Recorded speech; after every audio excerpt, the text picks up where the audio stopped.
I wanted to speak with you today, on this beautiful day, about grief and anxiety. I talk about these in my meditations, but I wanted to set some time aside to really chew the cud over these topics of anxiety and grief. So many of you write to me about your anxiety and your grief, and you are quite wretched in how you feel anxiety and grief. So I wanted to brainstorm these areas.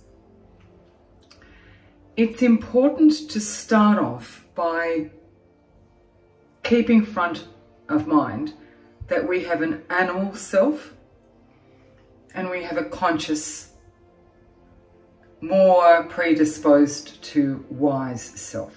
Animal, wise self, conscious self, aware self. We are always walking the fragile tightrope between the animal and the conscious and the animal all the time. So just imagine this balance. In short form content and in books, in media, there is a little bit of a push to aim towards being the conscious self and deny the animal self. That's not going to work out. We are here, and this is where we always are. So the animal self likes everything the same, wants to stay alive, wants everything predictable, wants everything to be comfortable, predictable, same, loyal, not go out of a comfort zone. The animal self produces hormones. So the animal self becomes irritated if the animal doesn't sleep, doesn't eat, doesn't have intimate engagement, etc. This is the animal. The animal feels certain feelings when hormones are produced. If we produce oxytocin, we call it love. Is it love? Is it oxytocin? When we produce oxytocin, we believe we love. The conscious self likes to develop wisdom. The conscious self sees the concept, recognizes the concept of the individual. The animal self needs to belong, needs to impress, needs to please, needs to conform. So the animal self is susceptible to mob behavior. We are all susceptible to mob behavior. What is mob behavior? The desire to mimic or mirror the values put forward in the group. So there was research done inside an elevator, and when a person got into the elevator, everyone was facing the corner of the elevator, which is unusual. This person, for a couple of floors, tried to do what he perceived of as normal and face the front.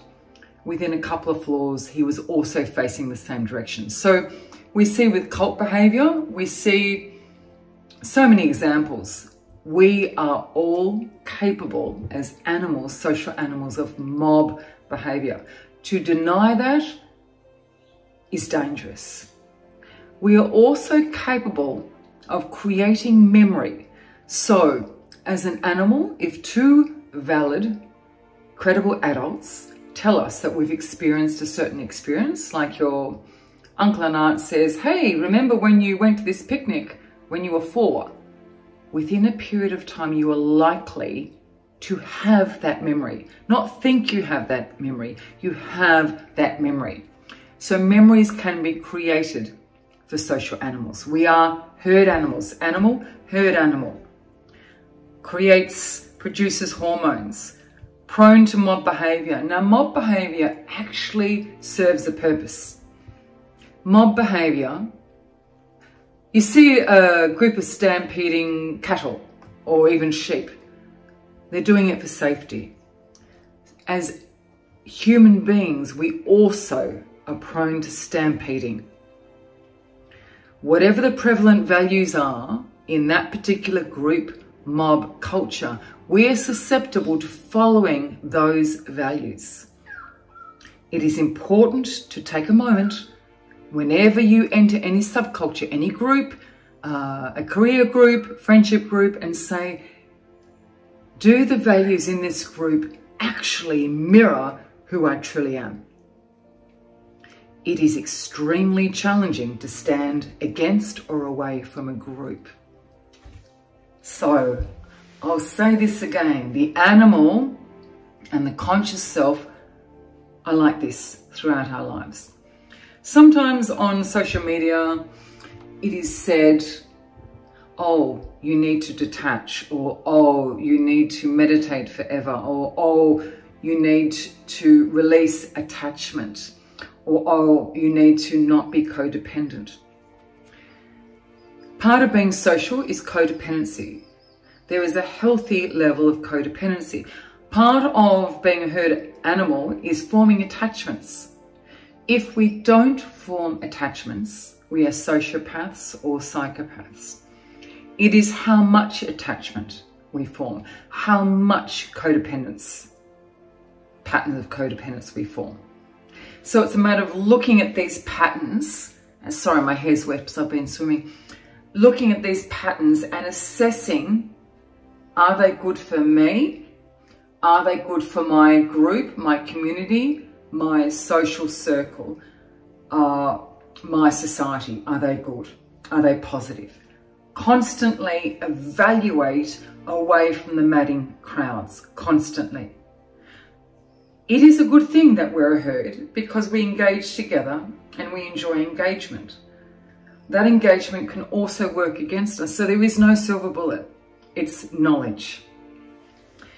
The conscious self develops the ability to see who you are as an individual. So we're constantly walking that line. The animal self wants to disappear into a happily ever after. The animal self doesn't like change. The animal self wants comfort. The conscious self needs change, needs to develop wisdom, needs to set that person, that soul apart from everyone else. So we have that constant pull as well.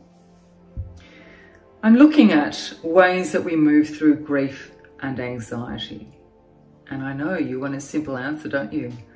Yes, so do I. And yep, there isn't one. One of the themes of questions I get from you is people will ask about happiness or people will ask about loneliness. It is important to be aware that whatever you think of, you will become. This is really paramount. Our brain is like a computer and we have so many decisions we need to make in a day that some of our decisions and thoughts are automatic. We program ourselves.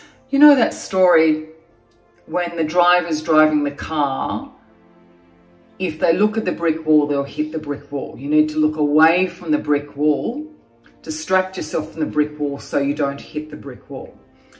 It is the same with happiness and loneliness. Research evidences that people that look at ways to be happy are unhappy because they're saying, I'm looking to be happy, because the inference is they're not happy. Or they may say, I don't want to be lonely. What are you going to be? You're focusing on loneliness. You want to be happy, you focus on the present paradigm, which you believe is unhappiness. So you are training your brain into a certain paradigm. If you get together with a group, you know, with these different forums, and you say this is, for example, a forum for people that feel lonely, you are going to feel more lonely. You are going to train yourself in loneliness. This isn't about denial. This is about awareness of what is. I do not believe in what is called New Age positivism or toxic positivism. I don't like labels, you know that. Where we focus so much on being positive that we deny people's needs. I believe in moving through anxiety and grief with compassion. I believe that we're intrinsically compassionate, and demonstrating compassion is not just about caring for another person. So demonstrating compassion is the awareness that another person is experiencing suffering and doing something about it. I believe that we demonstrate compassion for two reasons. Without demonstrating compassion consistently, we lose the ability to demonstrate empathy and produce oxytocin. Our ability to produce oxytocin is compromised. So that's the first step. The second is, by demonstrating compassion, we empower ourselves and nurture our ability to develop wisdom. So people have said to me, but why should I feel compassionate for someone that has hurt me or behaved in an unacceptable way? The demonstration or the expression of compassion empowers you to be your authentic self. It empowers you to heal, to take the focus away from your own pain, to develop perspective, wisdom.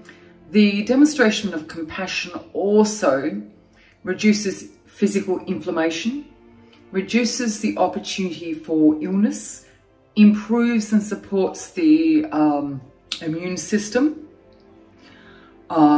slows down the heart rate, possibly increases the production of oxytocin. There's so many positives with demonstrating compassion. One of the disclaimers of demonstrating compassion, which helps other people and helps you be your authentic self. One of the disclaimers is that in order to demonstrate compassion, you need to know your boundaries. You cannot be compassionate if you cannot say no. If you cannot say no, you are a people pleaser. If you are a people pleaser, then you cannot demonstrate compassion. So be aware of that. So first point, animal and conscious self. Second point, the importance of compassion. There's been research that shows that people with wealth or more wealth lose or are compromised in their ability to express compassion and empathy. So if we're not in a situation where we experience pain, we lose or move towards losing the ability to demonstrate compassion and empathy. Without being able to demonstrate compassion and empathy, we can't experience happiness. In order to experience happiness, it's not focusing on how can I feel happy? It's how can I help others? And the premise of how do I help others is not about people pleasing. People pleasing is about a core wound. People pleasing is about a need to impress and belong. It's not about legitimate compassion. I hope that's making sense so far. All right, so in order to move through grief and anxiety, I'm a big one for creating rituals and patterns of behavior to help you move through grief and anxiety. We have grief and anxiety to nurture our ability to grow and cope with loss. So grief and anxiety have a purpose. One of the issues with anxiety in today's world is that anxiety breeds upon itself and is no longer there to help our survival. It becomes an animal almost unto itself. In the beginning, we created anxiety in order to trigger the fight or flight trigger to keep us alive. But now in Western society, it's almost contemporary, it's almost fashionable to be anxious. You know, we have words such as chill out and relax and take it easy, chillax. And we didn't, well, in times gone by, we didn't have those words. We've created these words in response to a society we have created full of short form content and browsing internet. We have created anxiety. We can have stress for good reason. Anxiety is self-perpetuating and we need to look down upon it and look at ways to remedy it. Who knows the right way to move through grief and anxiety? only the person going through it. I always recommend professional help, always, but the person moving through the issue is the one who is required to create their tools for survival and sustainability and satisfaction. You cannot tell another person how to heal. You can help nurture their growth and keep them safe, but they need to find their own journey.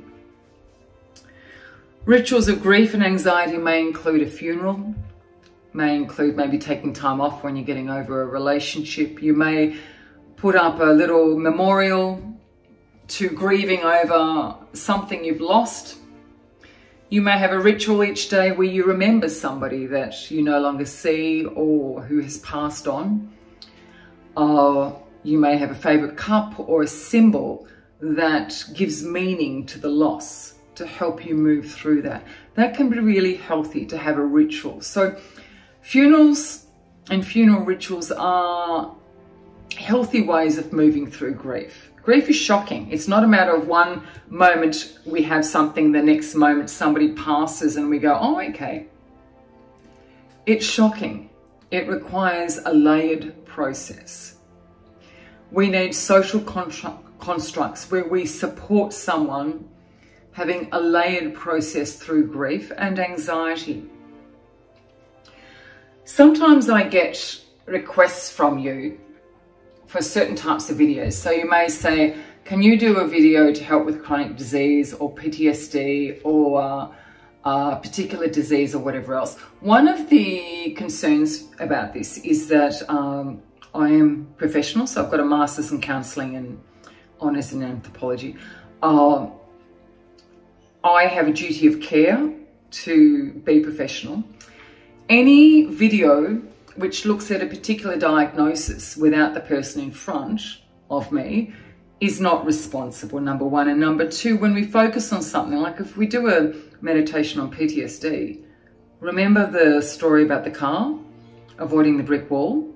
If we look at a brick wall, we hit the brick wall. If you do meditations about coming off drugs or reducing addiction or whatever else, you're going to be focusing on that issue, that attachment. It's about distracting, reframing, substituting in a healthy way where we minimize denial. Denial is different to distraction. Be aware of that and consider, reflect upon the difference between denial and distraction. We can distract ourselves from a particular issue. We can replace that issue. We can do a number of rituals to heal ourselves that is different from denial. I'm not keen on New Age positivism where we deny someone else's pain because we feel by focusing on their pain we may feel it ourselves. There are some beliefs that we invite pain in by seeing the pain or watching a media article on TV that is negative. Our role, our function is to serve others while maintaining our authentic self. We do not serve others if we deny their pain. People do not invite pain into their life. Some people have been exposed to terrible circumstances, and it is our role individually and socially to take care of them while maintaining our boundaries so that we're in the best possible position to look after the most people. Remember that a guideline between people pleasing is the animal self, compassion with boundaries is the higher conscious self. I'm not keen on the word higher, but until we have a replacement that we all get, I'll continue with that word. When we feel anxiety or grief, we have three choices. We have the choice of withdrawing, accepting, or changing. To stay in a situation which doesn't show prospect of changing is not a positive way forward, but allowing for loss and anxiety. One, we get to choose. We have the dignity of choosing how to grieve and choosing how to express anxiety. So when we seek professional help, we choose our process of grief. we choose the best form of alleviating anxiety, which suits us with professional support. To move through grief or anxiety requires dignity of choice, connection, and communication.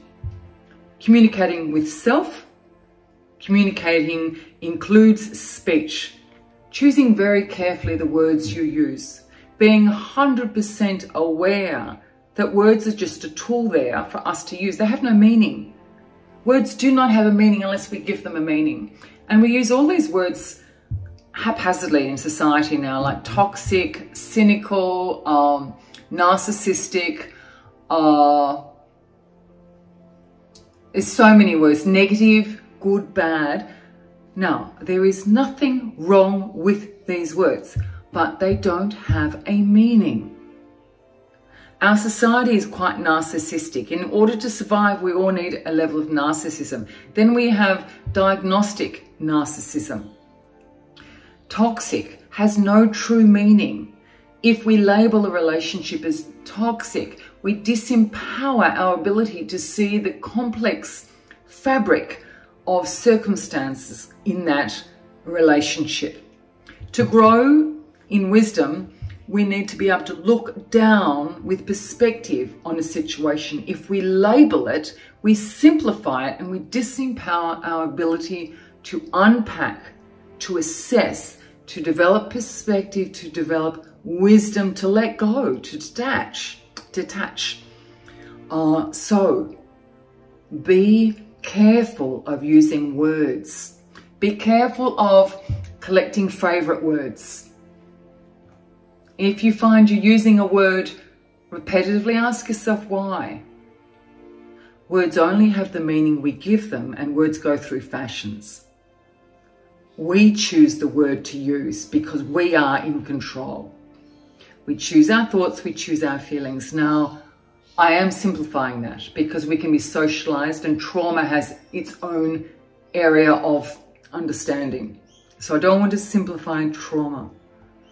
But it remains a fact that I choose the thought, I choose the belief, I choose the feeling. The process of choice is complex because it can be socialized by social constructs, cultural constructs, and how we choose to internalize memory. Remember, our memories are malleable. So we have the choice, we have ability to connect with others. Engagement is part of mental health, to engage positively, constructively with others, to communicate, the ability to state how you feel, the ability to actively listen, the ability to choose words and know your words don't control you. Words can't hurt you. Your story is a story you've created. You are not your story. That's another thing that people will say. Hello, I'm Mavis. I was abused as a child. Now, I am not undermining somebody's abuse. I am so sorry. I am so sorry. There is one way out, and it's so much more challenging for someone who's been subconsciously traumatized. There is only one way out. Self-awareness in stages. No other way. I'm not saying you do it immediately. I'm not saying you do it fast. You do it in a way that suits you with professional help. The only way through grief and anxiety is self-awareness, being aware of the moment, sitting in the authentic pain, experiencing the feeling, unpacking the feeling, being aware of any ruminating. You are more than your thoughts. If you turn over thoughts again and again and again, you lose perspective of who you are. Also, the ability to deal with absolutes. We have absolutes in life. We absolutely will die. Our bodies will absolutely decay. We will absolutely get older. We will absolutely have relationships that end. We will absolutely experience change. We will absolutely get older and our health will decline. These are sure bets. They are going to happen. It's not a matter of walking around and going, oh my goodness, this is going to happen. In order to enjoy life, it starts with accepting everything changes. Nothing stays the same. Remember our animal self? Our animal self doesn't like to remember that. And so it gets anxious because it knows that everything changes. By being aware of the present moment and focusing on that awareness, we maximize the ability to feel peace. Now, happiness. Does happiness exist? Happiness is a giddy, heightened feeling. Does it exist? Possibly for a few seconds, but it is not a stable emotion that lasts. Peace, if we can accept the suffering of life, that everything changes, if we can sit in a paradigm of accepting suffering, we can find peace in each moment. And then in each new moment, we re-identify peace. To deal with absolutes.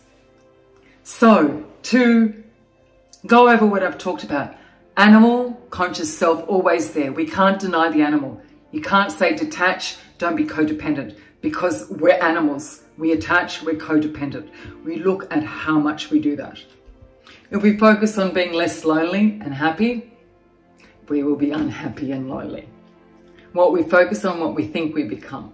So we distract, or we refocus or reframe through demonstrating compassion. The one meaning in life is serving others while maintaining our boundaries. This isn't people pleasing. It's intentionally and sincerely caring about other people, practicing compassion, practicing empathy, honing the skill of experiencing compassion and empathy, thinking about it, practicing it, focusing on it, analyzing when we all have those thoughts where we feel a bit icky about other people. We all have human thoughts of jealousy, envy, insecurity, etc. It's not about denying the thoughts, it's about unpacking them, being aware of them, and working towards releasing them. If we deny our animal-based instincts, we disempower our resilience. We are amazing, flawed animals. Wisdom only comes from failure. We need to release our attachment over failure, look down upon it. Human beings have all these, Chema Chodron calls them sticky feelings. I love that. I like Chema Chodron. We have these sticky egoic feelings of wanting a partner, wanting intimacy, feeling envy, jealousy, anger. These sticky, you know, these feelings where you suddenly have this knee-jerk feeling. This morning I felt angry about something and I knew it was my ego or my animal rising to the fore. You can say, rather than say, oh no, I'm above my animal self. Okay, my animal sticky self has come to the fore. I'm feeling a bit reactionary, reactive. So I'm going to meditate and I'm going to respond instead of react. The only way for you to release your grief and anxiety is to sit in silence and meditate. See a professional, have the support of a professional, and work out the staged process through anxiety and through grief. Grief is natural. Unless it's clinical depression, then you need to get help. Anxiety is a social Western construct that we can work through. If we cradle our pain, we will allow it to become us. Oh, hello, my name is Sarah. I went through this as a child, or my husband, and we're all susceptible to this. I've done this with my marriage, talked about, oh yes, this, I went through this pain.